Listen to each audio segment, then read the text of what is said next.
نحمده ونصلی علی رسوله الکریم اما بعد فاعوذ باللہ من الشیطان الرجیم بسم اللہ الرحمن الرحیم اللہ ولی الذین آمنوا یخرجهم من الظلمات الی النور والذین کفروا اولیاؤهم الطاغوت یخرجونہم من النور الی الظلمات اولئک اصحاب النار هم فیہا خالدون۔ سامعین محترم، آج میں جس موضوع پر بات کرنا چاہتا ہوں وہ ہے ماہ سفر کا مختصر تعارف۔ سفر کا مہینہ یہ اسلامی سال کا دوسرا مہینہ ہے۔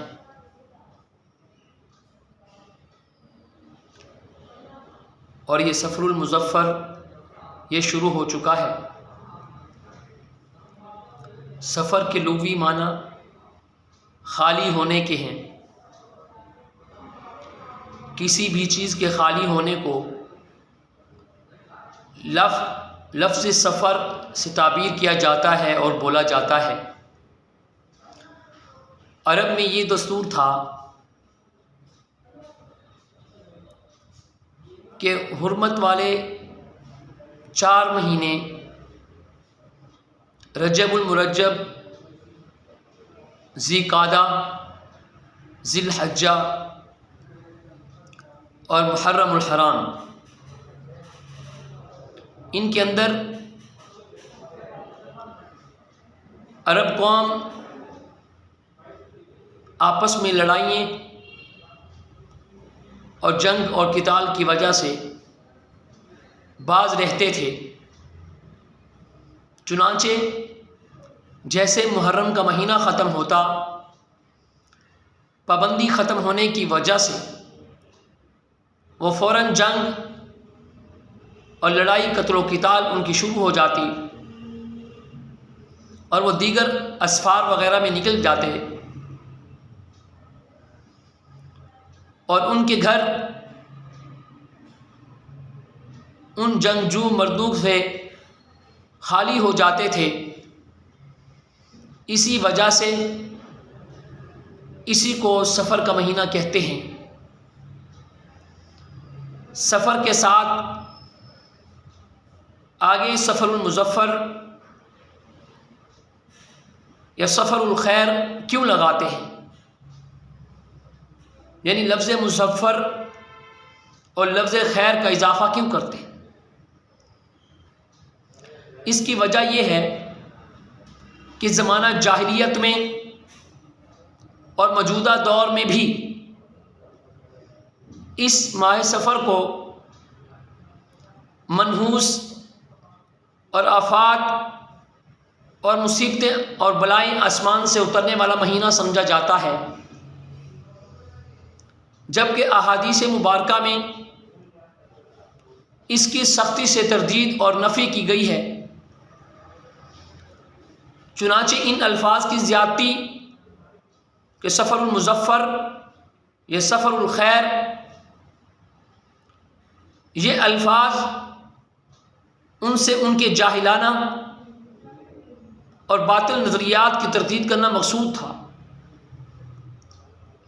سفر المظفر کا معنی کامیابی والا مہینہ اور سفر الخیر کے معنی ہیں نیکی اور بھلائی والا مہینہ۔ تو سامعین محترم، ماہ سفر کے متعلق بعض لوگوں کا خیال اور نظریہ یہ ہے کہ اس مہینے میں آسمان سے مصائب اور آفات اور بلائیں نازل ہوتی ہیں۔ اسلام سے پہلے دور جاہلیت میں بھی یہی نظریہ تھا۔ حالانکہ موت و حیات، عزت و ذلت، نفع نقصان، یہ سب کچھ ہر چیز اللہ کے قبضہ قدرت میں ہے،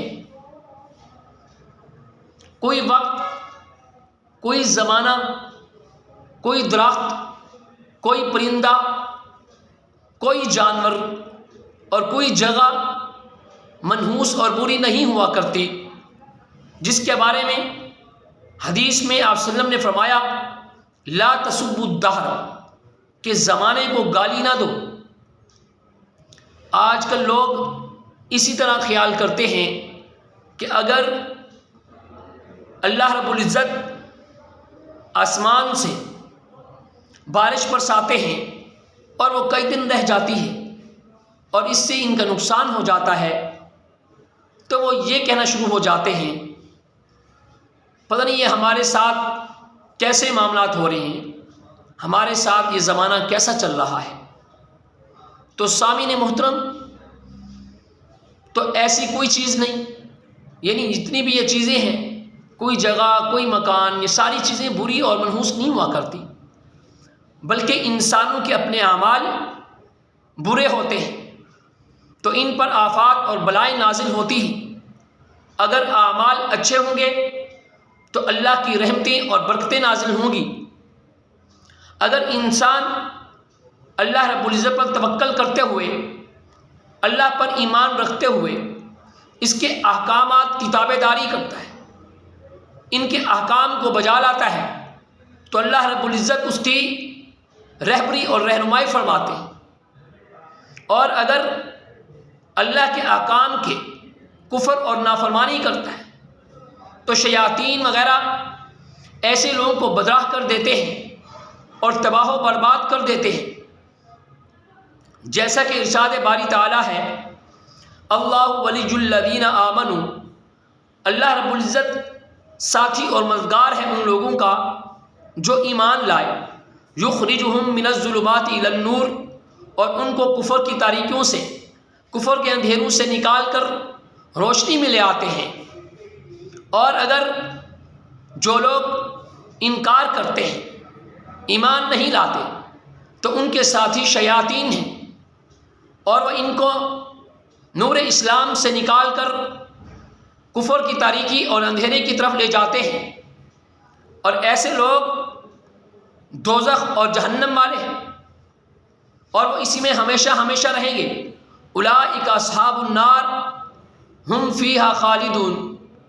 اس آیت سے معلوم ہوا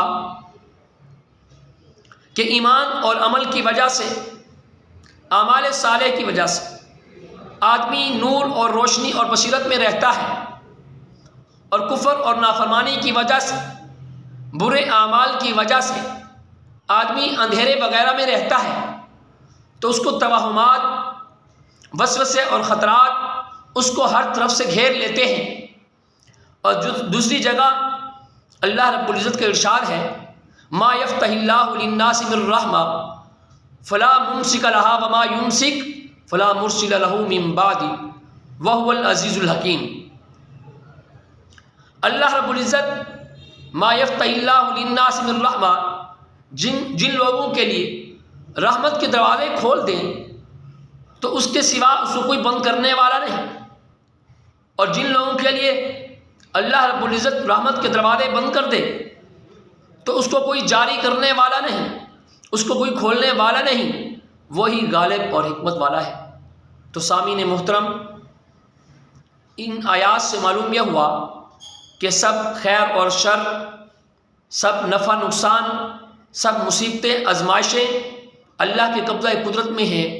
پورا قرآن پاک اس سے بھرا ہوا ہے کہ موت و حیات، عزت و ذلت، خوشی غمی، یہ سب بیماری تکلیف، یہ سب اللہ کے قبضہ قدرت میں ہے۔ تو اللہ کی طرف سے رجوع کرو، اور کسی مادہ سے، بدفعلی وغیرہ سے، اور کسی مہینے میں، سب اللہ کے مہینے ہیں، کسی مہینے کو خاص نہیں کرنا چاہیے کہ یہ منحوس مہینہ ہے، اس میں فلاں چیزیں ہوتی ہیں، اس میں فلاں ہوتی ہیں، اس میں فلاں بلائیں نازل ہوتی ہیں، فلاں مصیبتیں نازل ہوتی ہیں، جیسا کہ آج کل بھی لوگوں کا کچھ نظریہ یہی ہوتا ہے، حالانکہ کچھ بات ایسے نہیں، بلکہ حضور صلی اللہ علیہ وسلم نے حدیث کی وجہ سے ان کی بالکل نفی فرمائی ہے۔ تو اللہ رب العزت ہم سب کو اعمال صالح کرنے کی توفیق عطا فرمائے۔ اور مضبوط یقین رکھنے کی توفیق نصیب فرمائے۔ وما علینا الا البلاغ المبین۔